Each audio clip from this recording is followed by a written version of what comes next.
Les 8 premiers siècles du christianisme. Avec Caroline Charand, un podcast proposé par le monastère de Bois-Salaire. Le premier concile de l'Église.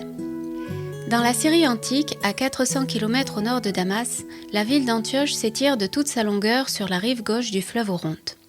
Elle y déploie la magnificence de ses jardins, l'élégance de ses portiques et de ses temples, le raffinement de son artisanat, la profusion colorée et parfumée de ses marchandises.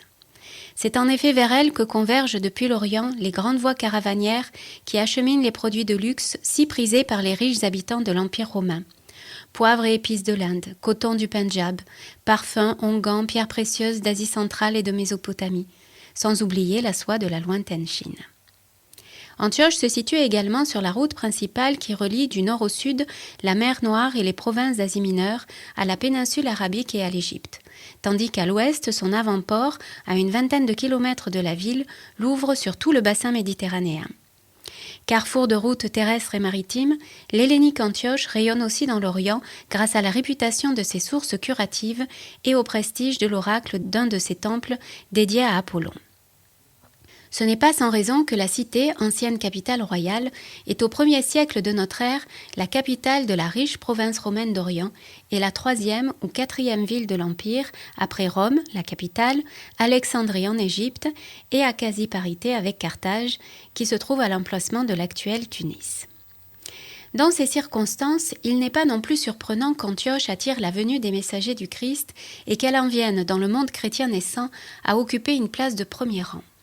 On sait notamment qu'après la lapidation d'Étienne, un certain nombre de judéo-chrétiens de Jérusalem, qui faisaient partie du groupe des hellénistes, y ont annoncé avec succès la bonne nouvelle. Ils pourraient d'ailleurs être à l'origine de la première communauté chrétienne de la ville.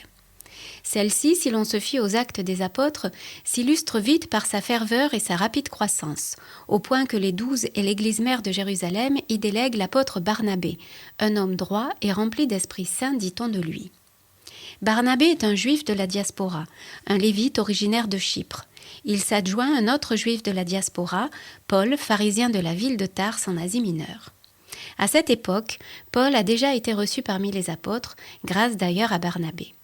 Les deux hommes passent ainsi, vers 43-44, une année entière à Antioche, à enseigner et à organiser la nouvelle communauté. L'importance d'Antioche se mesure à plusieurs niveaux. Par exemple, c'est d'Antioche que Paul et Barnabé initient leur premier grand périple évangélisateur dans leur région d'origine. Et c'est là qu'ils retournent à la fin de leur mission. Quelques années plus tard, c'est par Antioche que Paul repasse pour son second voyage qui le conduit en Grèce. Enfin, c'est d'Antioche que débute son 3e voyage missionnaire.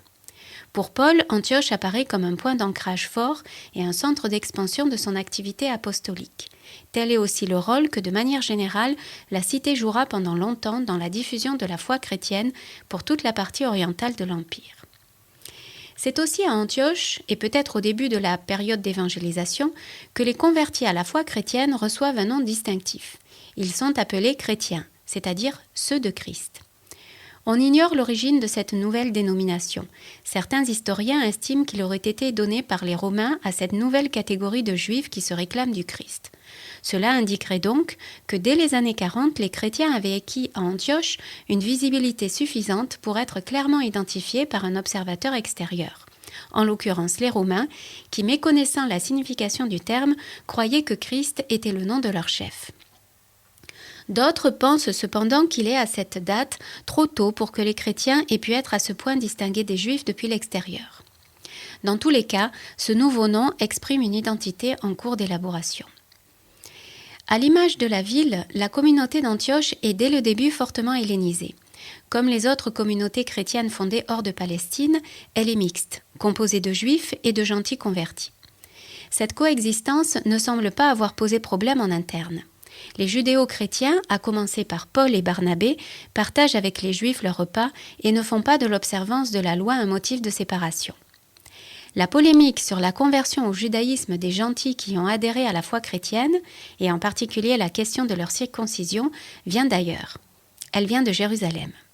Rappelons-nous, après la lapidation du diacre Étienne, les Juifs hellénisés de Jérusalem quittent la ville et la communauté n'est plus composée que des membres du groupe dit des Hébreux, c'est-à-dire des Juifs à la culture plus sémitique et de ce fait plus conservateurs des traditions. Selon les Actes des Apôtres, la crise éclate après le retour de Paul et Barnabé de leur premier voyage, où ils ont passé 2 années à annoncer la bonne nouvelle à Chypre et dans différentes villes d'Asie mineure. Un jour donc, arrive à Antioche un groupe de judéo-chrétiens de Jérusalem. L'événement n'a en soi rien d'inhabituel. Les 2 communautés entretiennent des relations fréquentes et de solidarité. Il est même arrivé aux chrétiens d'Antioche d'envoyer de l'argent à leurs frères de Judée. Cette fois-ci, les visiteurs insistent auprès des gentils de la communauté pour leur imposer la circoncision. Sinon, disent-ils, vous ne serez pas sauvés. Ils entrent en conflit direct avec Paul et Barnabé, opposants résolus à la conversion. Outre leurs convictions personnelles, ils savent qu'ils agissent en conformité avec ce qu'ont par ailleurs décidé les 12 et Jacques le Juste, chef de l'église de Jérusalem. La dispute atteint cependant une telle gravité que la communauté d'Antioche décide d'en appeler à ceux qui représentent l'autorité la plus haute au sein de l'Église, à savoir les apôtres et les anciens. Tous se rassemblent donc à Jérusalem pour examiner l'affaire. Nous ne savons pas avec certitude en quelle année se déroulent les événements. Certains historiens les estiment même postérieurs au retour de Paul de son 2e voyage.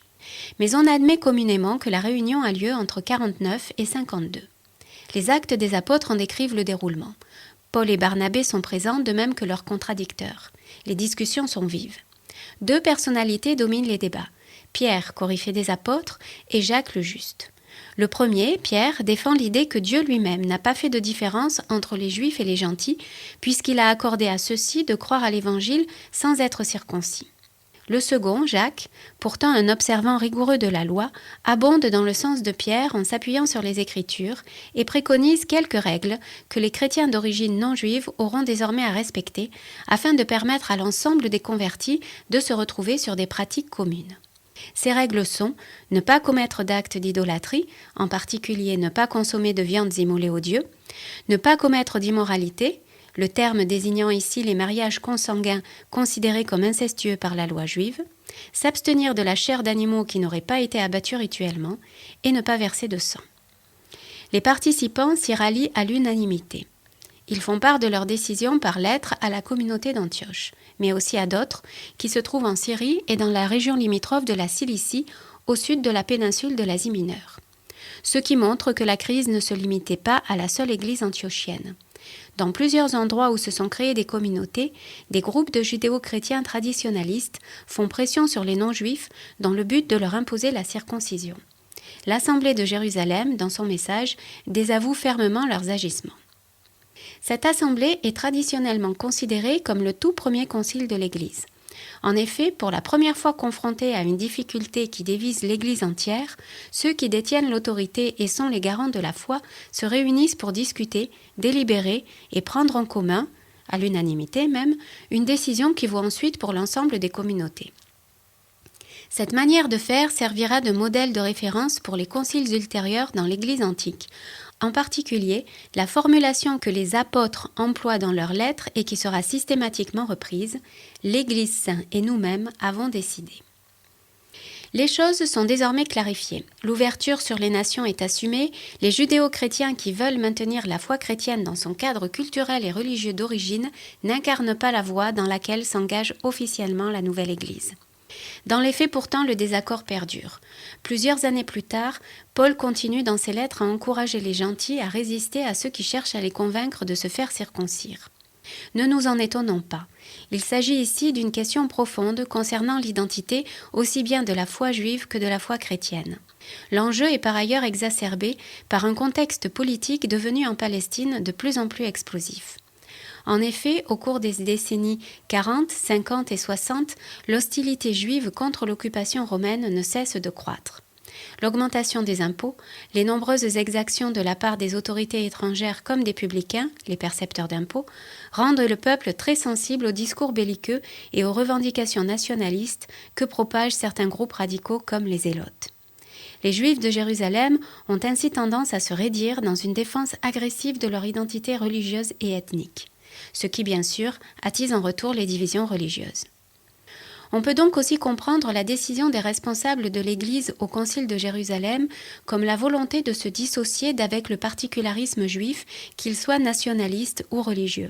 Les Juifs de Jérusalem ne s'y trompent pas et leur animosité à l'égard des judéo-chrétiens n'en devient que plus forte. Elle conduit en l'an 62 au martyre de l'épiscope Jacques, précipité du haut du temple et lapidé. 4 ans plus tard, la guerre ouverte qui éclate contre Rome accélère le dénouement. La communauté chrétienne, conduite par le successeur de Jacques, Siméon, un cousin de Jésus, quitte sans tarder Jérusalem. Elle s'établit dans une ville juste au-delà du Jourdain, à la frontière, mais hors de la Judée, pendant toute la durée du conflit.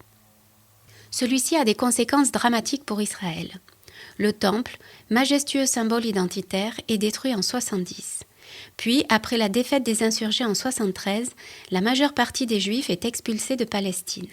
Jérusalem est pillée, incendiée, laissée pour ville morte, quasiment rasée par les Romains.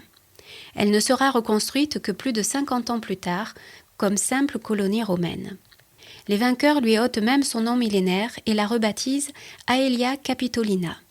Aelia désignant la dynastie des empereurs et Capitolina, la colline du Capitole, à Rome, où se trouve le plus grand temple de Jupiter, le roi des dieux du panthéon romain, la puissance tutélaire de l'Empire. Une manière de marquer leur domination absolue. Un tournant majeur est en train d'être pris. L'assise territoriale d'Israël est éradiquée et avec elle, les attaches géographiques des chrétiens avec leur terre d'origine. Au lendemain de la défaite, les Juifs de Palestine sont en plein désarroi religieux. Les grands ennemis de Jésus et des chrétiens, la puissante caste sacerdotale des Sadducéens, ne survivent pas à la disparition du temple.